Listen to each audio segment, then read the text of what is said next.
Hi everyone! Today we are comparing two popular Linux systems, OpenSUSE and Fedora. Which one is better in 2025?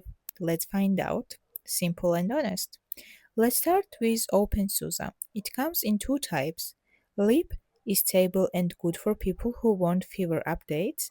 Tumbleweed gives you the newest updates all the time. OpenSUSE has a special tool called YAST. It helps you change settings, install software, and manage your system easily.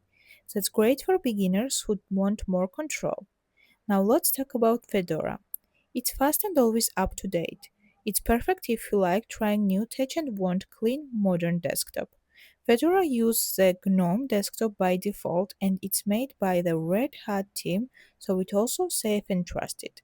But Fedora gets new updates often, so sometimes it might feel too fast for beginners.